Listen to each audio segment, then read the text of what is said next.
bienvenue dans l'émission Parole de femmes. Nous sommes avec notre magnifique invité depuis le début de la semaine, le pasteur Viviane Dallot. Magnifique que vous êtes, n'est-ce pas? Bonjour pasteur Viviane. Bonjour pasteur Viviane. Bonjour. On est vraiment bénis depuis le début de la semaine. On continue de parler des défis de la femme du serviteur. Et j'en profite pour le redire. Vous avez écrit un livre, Les souffrances inconnues de la femme du serviteur de Dieu. Ça tombe bien puisque c'est notre sujet. Et vous l'aviez écrit, j'imagine, pour venir dans Parole de femmes. Que je recommande vraiment. C'est comme un manuel, comme on l'a dit au cours des dernières émissions, pour encourager les femmes de serviteurs et les futures femmes de serviteurs aussi. Et c'est disponible sur le site louange.store. C'est bien ça? Oui, c'est bien ça.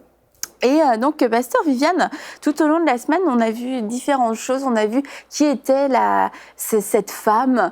On a vu avant tout qu'elle avait une identité en Christ. On a vu que l'homme qu'elle avait épousé, c'était un homme avec plusieurs casquettes et qu'il fallait apprendre à jongler avec toutes ses fonctions, ses moments, ses temps, ses saisons.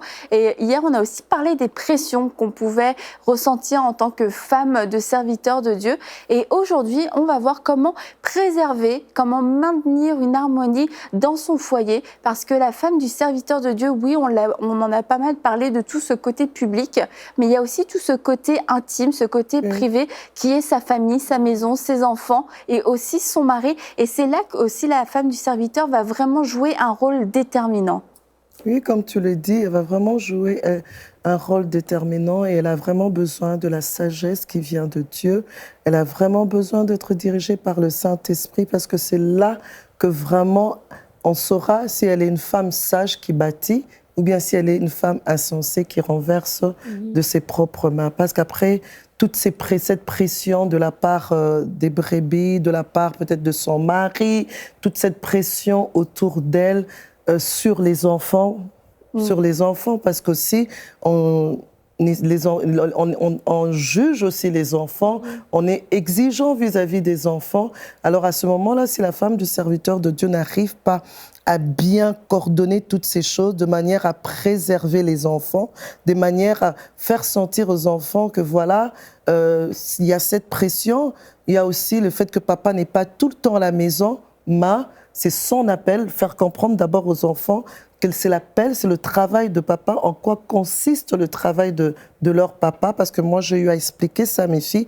Toute petite, j'ai commencé à expliquer, papa n'est pas là parce que son travail l'appelle à servir Dieu, à s'occuper des intérêts de Dieu, à défendre les intérêts de Dieu. C'est pourquoi il n'est pas avec nous. C'est vrai qu'au fond de moi, je voulais qu'il soit là. Au fond de moi, je souffrais de ce fait-là, mais je ne voulais pas transmettre ça à mes filles, parce que je me dis, si je le transmets à mes filles, plus tard, elles vont se rebeller ou elles ne vont pas aimer Dieu ou l'œuvre de Dieu ou encore les membres de l'Église. Alors, mon rôle était de préserver les enfants. Et ma manière à moi de préserver, le conseil que je donnerais aussi, c'est de parler aux enfants du métier de leur papa, en quoi ça consiste, et puis aussi leur parler aussi de Christ, qu'ils comprennent qui est Jésus-Christ. N'est pas attendre que les enfants grandissent, mais déjà tout petit, en parler, avoir de temps de communion avec eux, et puis compenser en étant plus avec les enfants. Comme le papa ne peut pas tout le temps être avec les enfants, j'essayais de compenser, d'être tout le temps avec eux, mais pas quand je suis être avec les enfants, mais en même temps murmurer par rapport au père, ou bien regretter l'absence du père. Je faisais cet effort-là de me surpasser, de dire, tiens, dès que papa va arriver, on pourra faire telle chose avec lui, mais pour le moment, profitons alors que nous sommes ensemble, on va faire telle ou telle autre chose. Et voilà, j'essayais un peu, et je leur montrais aussi le sens du sacré. Vraiment, je mettais l'accent sur ça. Je montrais combien aussi Dieu est très important pour moi, que ce n'est pas quelqu'un, c'est pas un jeu. C'est que papa est en train d'aller à l'église, c'est pas un jeu. Le moment de culte familial, ce n'est pas un jeu. j'insistais sur ce chose, ça arrivait. Nous sommes en train de prier, tu ouvres un peu les yeux, il y a une qui est en train de déranger l'autre, ou bien en train de rire, ou en train de se moquer. Alors, dès que je faisais semblant, mais dès que la prière se termine, je pose la question, mais pourquoi tu riais? Elle continue encore, elle rit encore, pour dire que c'est tellement ennuyant ce qu'on est en train de faire. Alors moi, je profitais pour faire comprendre à l'enfant, en tout cas, Dieu, il est très important pour moi. Si nous sommes là, c'est à cause de Dieu. Moi, je sers Dieu. Moi, j'ai accepté Jésus-Christ comme Seigneur et Sauveur et je ne te permettrai plus jamais de te moquer de ce Dieu-là. Quand il s'agit de que si tu penses que tu veux rire, alors va dans ta chambre. La prochaine fois, ne reste pas avec nous. Alors, au début, elles étaient un peu... Et puis, elles ont compris. Elles ont vraiment compris que c'était très important. Et quand leur papa, quand elles pouvaient avoir leur papa, elles profitaient sans se plaindre. Parce que déjà, en amont, elles avaient déjà eu l'explication que, au fait, papa n'est pas là pour telle ou telle autre raison. Et aussi la pression de l'Église, quand les enfants revenaient, maman, tel frère nous a dit ça, telle sœur nous a dit ça, ou bien telle tantine a dit ceci. Je disais non, c'est normal parce que vous êtes appelés à être des enfants exemplaires. C'est vrai que ce n'est pas facile, mais fais de ton mieux. Et puis, il faut tout le temps dire bonjour aux gens. Pourquoi tout le monde vient toujours nous dire bonjour? Il faut tout le temps leur dire bonjour. Il faut qu'on nous touche. Enfin, moi, je dis non, il faut être patient. Je leur explique qu'il faut être patient. Au fait, c'est parce qu'ils admirent papa, ils apprécient papa et papa est un modèle pour eux. Alors, automatiquement, les enfants de ce modèle-là, ils chérissent les enfants de ce modèle. Alors, elle dit, moi, je dis non, il faut demander ça à Dieu. Demande à Dieu, Seigneur, donne-moi l'amour pour les autres. C'est un test aussi pour toi.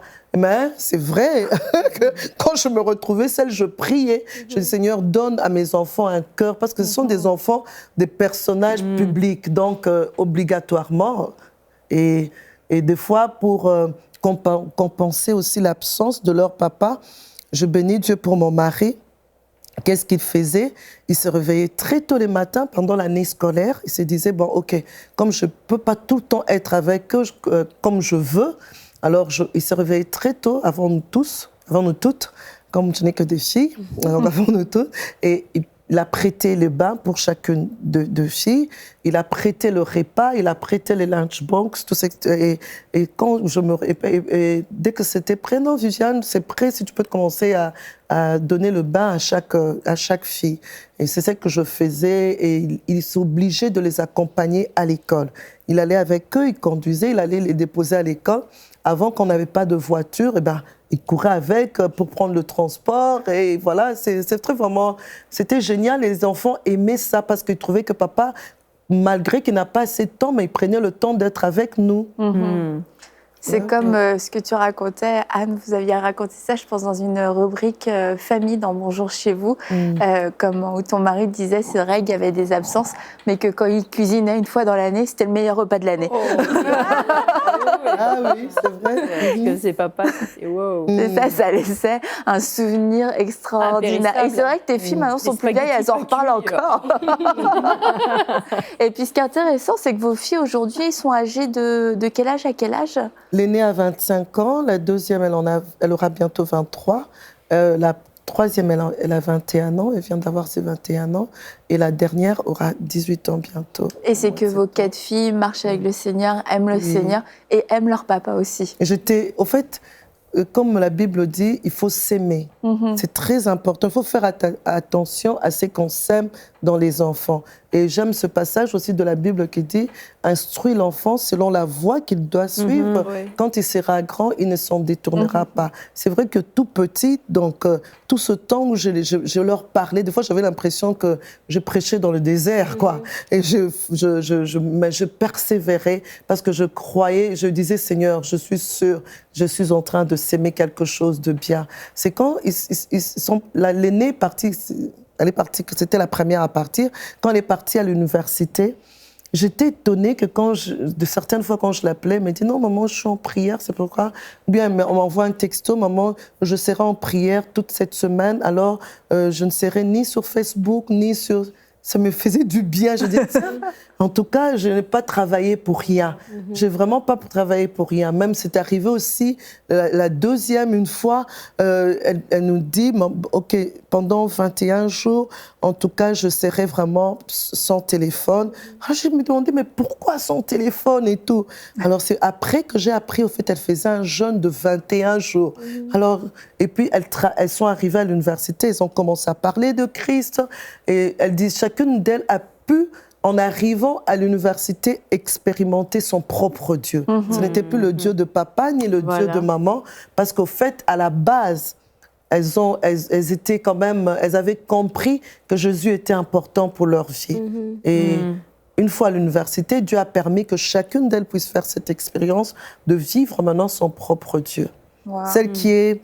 je peux continuer? Ouais, allez-y. La dernière, c'est juste pour édifier une femme, pour lui montrer qu'elle ne prêche pas dans les déserts, que vraiment c'est important de parler de Jésus aux enfants, de les encadrer, surtout de ne pas critiquer leur père par rapport à ses absences, par rapport à son travail ou aux frustrations que soi-même on ressent.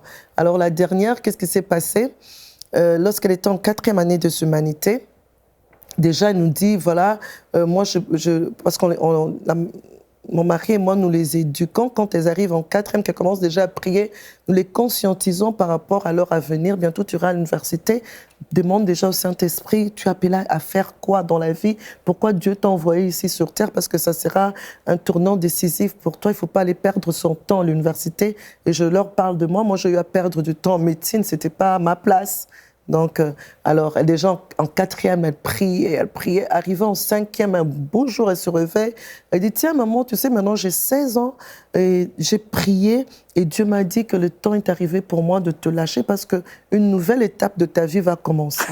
Je ne comprenais pas. Je me disais, Seigneur, qu'est-ce qu'elle raconte? Et c'était pour moi vraiment l'écho à ce que je faisais comme travail.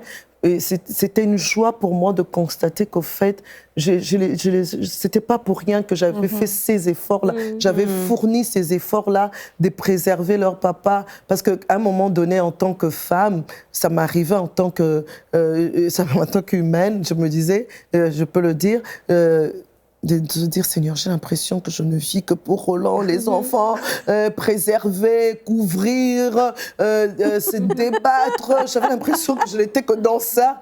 Mais aujourd'hui, je puis dire, non, Seigneur, il y a un temps pour tout et il y a lieu de fournir des efforts pour les enfants. Je pense qu'il y a une saison pour toute chose. Hein, Oui, c'est ce que vous exprimez dans le fond. Et quand on comprend le principe des saisons, dans la vie du ministère aux côtés de l'homme de Dieu, ben, je pense que ça nous aide à passer au travers. Donc, moi aussi, j'ai vécu ça. Anne, je suis certaine que tu as vécu ça par rapport au fait, ben, c'est vrai, on a l'impression, des fois, on est juste dans élever les enfants, puis finalement, mais qu'est-ce que c'est mon rôle? Ben, moi, quand les filles étaient très jeunes, l'Esprit de Dieu m'a dit, ben, t'élèves des petites filles qui vont changer le monde. Et puis, notre responsabilité, c'est de s'assurer qu'elles vont aimer Jésus, qu'elles vont aimer Dieu et que Dieu va être leur Dieu et non le Dieu de leurs parents. Et je crois vraiment que mes filles ont appris à aimer Dieu parce que on gardait ce climat chez nous, c'est comme un cocon. Et je pense que c'est très important. Pour nous, ça a toujours été sacré, le milieu, la maison. C'était pas un lieu où tous les gens de l'Église viennent. C'est un lieu, c'est notre lieu secret, c'est notre intimité. Et c'est comme un milieu protégé, si on veut dire. Et pas parce que l'Église est une menace, mais parce qu'il faut différencier. Il faut faire la différence entre les choses. Parce que on s'est dit, ben, si l'Église envahit notre maison, ben, les filles vont juste détester l'Église et ils vont associer l'Église à Dieu. Tandis qu'on leur a montré très jeune, Dieu, c'est Dieu, mais on a une relation avec Dieu, on parle à Jésus et tout ça. Ils ont compris le salut très jeune et l'Église. C'est l'Église. Donc, je pense qu'en faisant la nuance, ça les a vraiment aidés à faire la part des choses et à servir Dieu vraiment de tout leur cœur, quoi.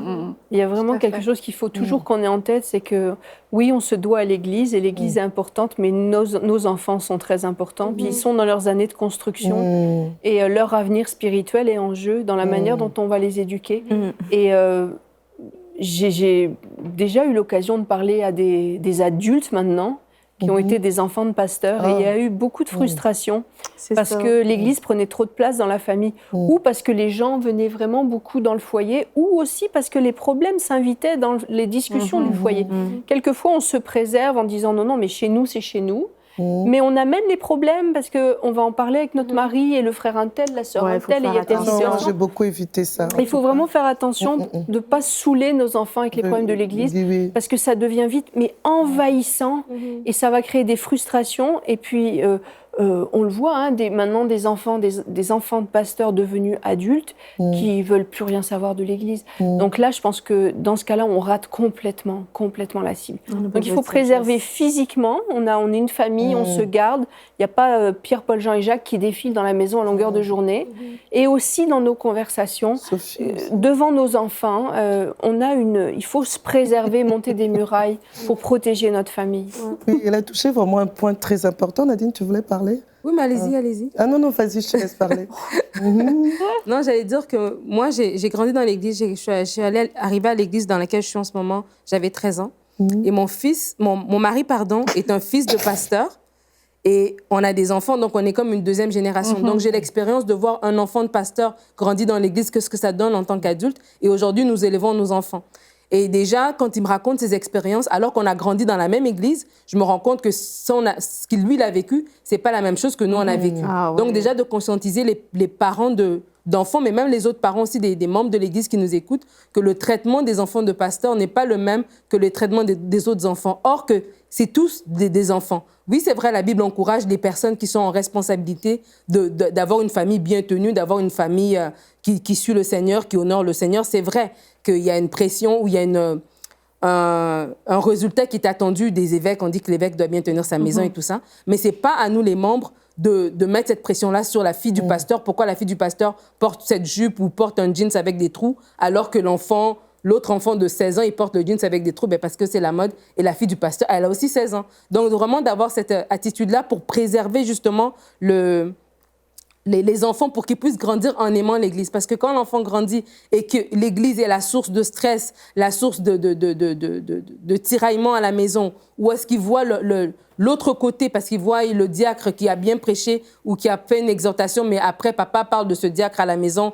comme quoi il critique ou bien il fait des trucs en arrière. Et là, l'enfant va dire « Ah, c'est la même personne, donc ça veut dire qu'il y a l'Église, il y a des hypocrites. » Et là, ça change tout, la façon dont il aborde le ministère. Donc, en tant que maman, je crois que notre mission aussi, c'est de protéger nos enfants. Sans pour autant les surprotéger, les isoler, exactement. Ça veut dire que ma fille, oui, peut-être quelqu'un aura pu faire une remarque à ma fille, mais ma fille, c'est pas le tapis de tout le monde, que tout le monde va venir lui dire n'importe quoi, parce que moi, je dis pas n'importe quoi aux enfants des autres. Si je considère un enfant, quand je le regarde, je lui parle pas comme un adulte, parce que je sais que c'est un enfant, je m'attends aussi que vous, quand vous parlez avec mon enfant, que vous lui parlez avec respect. Et ça, c'est important en tant que maman, parce que des fois, on est passif en voulant avoir la paix, mais notre passivité expose nos enfants, et ça fait du mal. Qui plus tard les détruisent, au fait. Je voulais parler d'un point, ça m'a échappé, ça reviendra. C'était Sophie? Ah non. Par rapport à ce que Anne était en train de dire, mais... Que tout le monde venait à la maison, Pierre, Paul, Jacques. Oui, au fait. Voilà, c'est ce que j'allais dire. Au fait, Dieu nous appelle à l'hospitalité. Mais il ne faut pas confondre l'hospitalité à faire de la maison une deuxième église. La maison n'est pas une deuxième église, mais nous sommes appelés à exercer l'hospitalité. La maison n'est pas une deuxième église où les gens viennent pour les entretiens, les counseling du matin au soir. Non, c'est pas ça. Ça, c'est pas l'hospitalité à ce moment-là. L'hospitalité, c'est autre chose. Nous sommes appelés à exercer l'hospitalité, mais pas faire de la maison une deuxième église où Sophie vient de 8h à 13h, et quand Sophie part, c'est excuse-moi, j'allais dire Mathilde, c'est le prénom qui est venu. Ah, mais il n'y a pas de problème. Marthe qui arrive à 13h et qui quitte à 18h. Et puis, c'est Jacques qui vient à partir de 18h, qui quitte à 21h. Alors, il n'y a pas ce moment d'intimité en famille. C'est ça. Où souvent, le pasteur n'est pas là, mais la maison est une extension de l'église. Il est en train de travailler à l'église, mais en même temps, chez lui, il y a encore les membres de l'église qui viennent. Au fait, c'est quelque chose pour laquelle il faudra, avec le temps, en parler, avec le temps que les membres de l'église comprennent, au fait, l'hospitalité, c'est autre chose. Mais faire de l'église, de la maison, une deuxième église, non, ça c'est autre chose et c'est pas quelque chose de positif parce que ça n'aide pas les enfants. Ça n'aide pas les enfants de pasteurs parce qu'ils sont tout le temps, les enfants sont tout le temps en contact avec des étrangers et finalement, les parents n'ont pas le temps, assez de temps pour impacter sur leurs enfants. C'est plusieurs personnes à la fois qui impactent sur les enfants et puis finalement, les enfants s'embrouillent et puis l'enfant, au lieu d'avoir comme modèle maman ou papa, non, l'enfant préfère, non, moi je préfère un peu le diacre, je préfère ou la diaconesse, ou je préfère, tu vois, parce que je sais pas qu'est-ce que la diaconesse ou le diacre ou le membre de l'église a eu à dire à l'enfant, parce que si le membre de l'église était là de 8h à 13h, donc on n'est pas tout le temps ensemble, là, voilà un peu, c'est pour dire que vraiment, il faut vraiment préserver cette intimité de la maison. C'est vrai, par exemple, pour mon cas, au début, mon mari ne comprenait pas trop bien ça. Il voulait un peu inconsciemment, sans vouloir sans vraiment le vouloir. C'était pas à la base, c'était pas sa volonté, mais inconsciemment, au début, il commençait à recevoir, je dis non, recevoir beaucoup de gens à la maison, et puis je me suis dit non, si on continue avec cette allure, je risque de ne jamais avoir le temps seule avec mes enfants, devant un livre, devant la télé, ou bien en train de bavarder. Il y aura toujours une tierce personne. Alors, je me suis organisée. Au lieu d'en parler à mon mari, d'aller je veux plus ça, créer encore un autre problème, j'ai prié, puis le Saint-Esprit m'a inspiré. J'ai dit, bon, tiens, je vais créer un endroit privé, un endroit un peu spécial, très agréable, mais pour toutes ces personnes qui viennent. Mais quand ils viennent, ils sont dans un coin. Et nous sommes bien de l'autre côté où les personnes n'ont pas accès. Voilà. Et c'est comme ça qu'on a un peu vécu. Et finalement, mon mari a commencé à comprendre, il a commencé à être rigoureux par rapport à ça. Tu ne viens pas n'importe quand à la maison, tu ne viens pas n'importe comment aussi à la maison.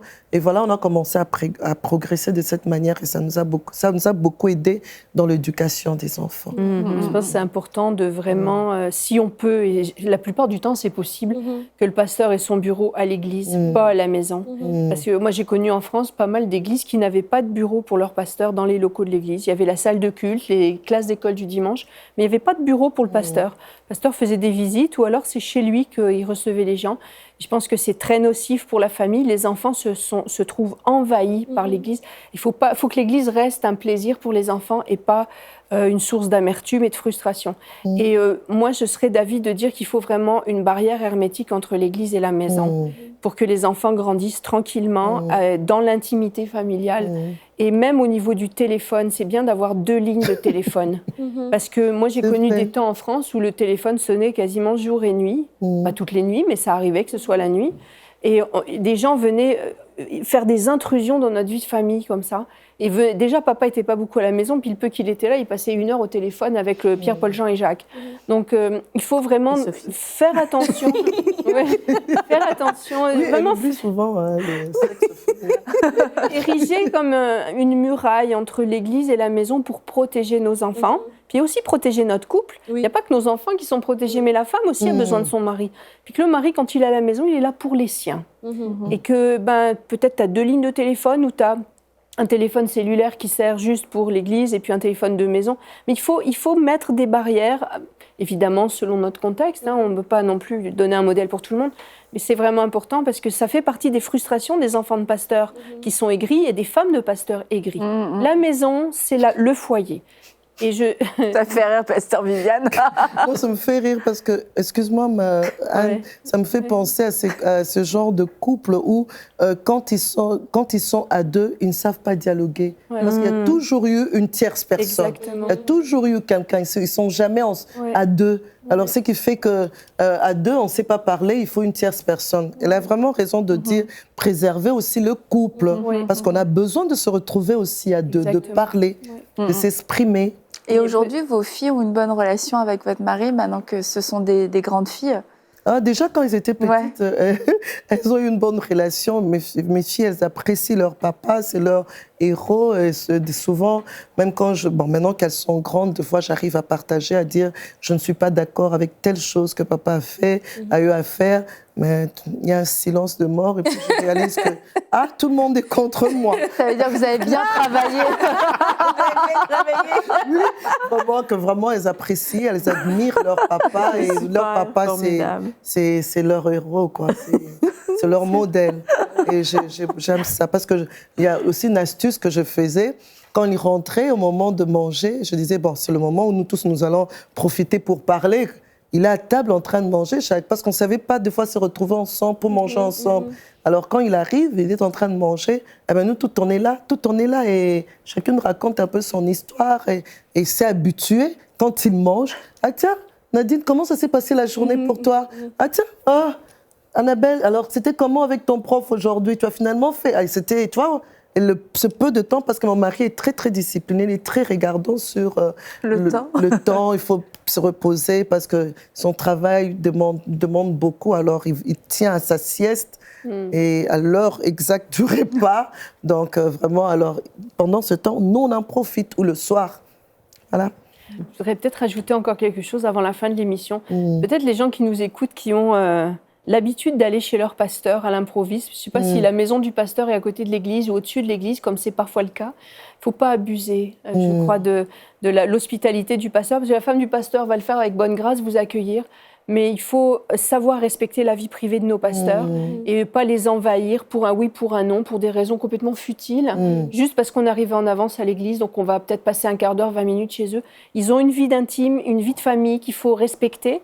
Et il faut comprendre que le pasteur et sa famille ont le droit à leur intimité.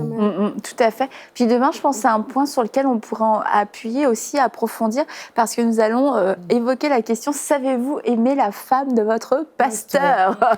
Et je pense que c'est un point dont on va pouvoir parler, parce que ça se fait beaucoup, surtout en France, où il y a des appartements, des maisons qui sont fusionnés à l'église. Donc on va voir que la petite visite ne fait pas toujours plaisir, en tout cas avec modération. Mais merci beaucoup, Pasteur Viviane, encore pour cette émission. Merci à vous, les filles. Merci. Et puis, chez vous, qui vous nous avez suivis, je vous encourage vraiment à avoir cette sagesse que le Saint-Esprit va vous donner pour ne pas former une division dans votre foyer. Un royaume ne peut pas être divisé en lui-même de l'intérieur. Et quelquefois, il y a des familles qui sont divisées. Il y a le papa qui est beaucoup absent et la maman qui fait état d'âme, qui partage ses souffrances avec les enfants, et du coup, que lorsque le papa rentre, il y a beaucoup d'hostilité, beaucoup de règlements de compte, une grande prise de conscience de l'injustice, de la souffrance et tout ça. Et ça peut vraiment faire naître des blessures et aussi une colère, une rébellion contre Dieu. Et nous ne voulons pas créer ça dans la vie de nos enfants. Donc vraiment demander au Saint-Esprit de vous conseiller, de savoir comment parler, comment diriger vos enfants, comment les éduquer, même si votre mari n'est pas là, n'est pas assez présent à votre goût. Vraiment demandez-lui comment puis-je faire pour ne pas que mes enfants en souffrent. Et il vous donnera non seulement des solutions, mais aussi la force de pouvoir appliquer ces solutions. C'est possible. Comme Pasteur Viviane le dit, c'est possible. Et on se retrouve demain pour une prochaine émission de Paroles de Femmes.